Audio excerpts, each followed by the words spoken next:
नमस्कार, आइए नजर डालते हैं आज की 10 बड़ी खबरों पर। मॉरिशस को भारत की सौगात। पीएम मोदी ने मॉरिशस के पीएम के साथ वहां के सुप्रीम कोर्ट की नई बिल्डिंग का उद्घाटन किया। मॉरिशस के सुप्रीम कोर्ट की नई बिल्डिंग राजधानी पोर्ट लुइस में भारत की सहायता से तैयार की गई है। 2016 में भारत ने मॉरिशस को 35.3 करोड़ डॉलर की विशेष आर्थिक पैकेज दिया था। इस दौरान मोदी ने कहा, भारत और मॉरिशस लोकतांत्रिक व्यवस्था में अपनी अदालतों को अहम पिलर मानते हुए सम्मान करते हैं। जवानों पर हमला। मणिपुर में उग्रवादियों के हमले में असम राइफल के 3 जवान शहीद हो गए, जबकि 5 जवान जख्मी हुए हैं। भारत म्यांमार सीमा के करीब 3 किलोमीटर दूर चंडेल जिला में घात लगाकर हमला किया गया। भारत में वैक्सीन का ट्रायल। केंद्रीय स्वास्थ्य मंत्री डॉक्टर हर्षवर्धन ने गुरुवार को कहा कि देश की 2 दवा कंपनियां वैक्सीन का ट्रायल करने के स्टेज तक पहुंच गई है। यह हमारे लिए गौरव की बात है। भारत दुनिया के 5 ऐसे देशों में शामिल है जो यह वैक्सीन बना सकता है। आगे देखते हैं भारत के कोरोना अपडेट। भारत में कोरोना के 16 लाख के पार हो गया है। कोरोना से मरने वालों का आंकड़ा 35.5 हजार के पार हो गया है। 10.5 लाख से ज़्यादा लोग कोरोना को हराकर ठीक भी हो चुके हैं। वर्तमान में 5.5 लाख के करीब एक्टिव केस हैं। एक्टिव केस की बात करें तो महाराष्ट्र सबसे आगे है।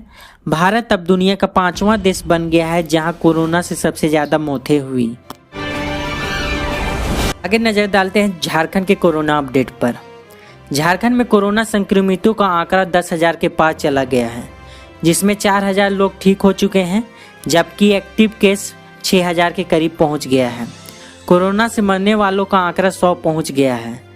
झारखंड में गुरुवार को कोरोना वायरस के 371 नए पॉजिटिव केस मिले हैं।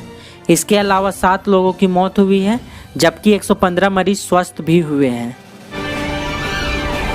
स्वास्थ्य विभाग ने जारी किया आदेश, दूसरे राज्य के संक्रमित का इलाज तभी जब वे रेफर किए गए हों। झारखंड में अब दूसरे राज्यों के उन्हीं कोरोना संक्रमितों का इलाज हो सकेगा जिसे संबंधित राज्य के अस्पताल से विधिवत यहां रेफर किया गया हो। मनमाने तरीके से दूसरे राज्यों के कोरोना संक्रमितों के झारखंड के अस्पताल में भर्ती होने की सूचना और इससे राज्य में कोरोना महामारी का प्रकोप बढ़ने के खतरे को देखते हुए यहां व्यवस्था लागू की गई है। विभाग ने आदेश जारी कर दिया है। इस आदेश का उल्लंघन करने पर आपदा प्रबंधन अधिनियम 2005 के तहत कानूनी कार्रवाई की जाएगी। सभी अस्पतालों को इसकी जानकारी दे दी गई है। राज्य में 31 अगस्त तक बढ़ा लॉकडाउन। कंटेनमेंट जोन को छोड़कर अन्य क्षेत्रों में पहले की तरह मिलेगी छूट।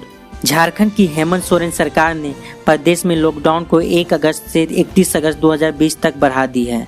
इस दौरान अनलॉक 3 में कोई बदलाव नहीं किया गया है।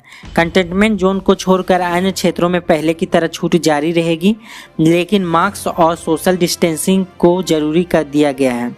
मास्क नहीं लगाने पर सख्ती बरती जाएगी। वहीं अनलॉक 3 में भी शैक्षणिक संस्थान, मॉल, हॉल आदि बंद रहेंगे। सरयू राय बनाएंगे नई पार्टी। पिछले विधानसभा चुनाव में तत्कालिक मुख्यमंत्री रघुवर दास को जमशेदपुर पूर्वी सीट से हराकर विधायक बने सरयू राय ने राज्य स्तरीय नई पार्टी बनाने का फैसला किया है। नई पार्टी का चुनाव आयोग में निबंधन व चुनाव चिन्ह को लेकर दस्तावेज तैयार किए जा रहे हैं। झारखंड के सीएम हेमंत सोरेन के लिए ली जाएगी 60 लाख की BMW कार। मंत्रियों के लिए भी कार खरीदने का प्रस्ताव। मुख्यमंत्री हेमंत सोरेन अब ज़्यादा दिनों तक पुरानी कार पर नहीं चलेंगे। उनके लिए BMW कार खरीदने की पूरी तैयारी कर ली गई है। विश्व प्रसिद्ध BMW कार के मॉडल 520D को मुख्यमंत्री की अधिकृत सवारी के तौर पर पसंद किया गया है। इस कार की कीमत लगभग 60 लाख रुपये है। वर्तमान में सीएम 5 साल पुरानी कैमरी कार से आना जाना कर रहे हैं। डोनाल्ड ट्रंप ने चला वोटिंग में फर्जीवाड़े का कार्ड। राष्ट्रपति चुनाव में देरी होने का दिया संकेत। अमेरिकी राष्ट्रपति डोनाल्ड ट्रंप ने अमेरिका के इतिहास में राष्ट्रपति चुनाव में देरी होने का संकेत दे दिया है। उन्होंने दलील दी है कि वैश्विक महामारी कोविड-19 के दौर में मेल के जरिए मतदान कराना एक फ्रॉड साबित हो सकता है। उन्होंने कहा कि इसलिए संघीय चुनाव आगामी नवंबर में न कराए जाए और उन्हें तभी कराया जाए जब लोग सुरक्षित और सामान्य तरीके से अपने मताधिकार का प्रयोग कर सकें। ये था आज की 10 बड़ी खबर। हर दिन के बड़ी खबरों से रूबरू होने के लिए चैनल को सब्सक्राइब कर दें, साथ ही बेल आइकन को प्रेस कर दें ताकि हमारा वीडियो आप तक सबसे पहले पहुंच सके।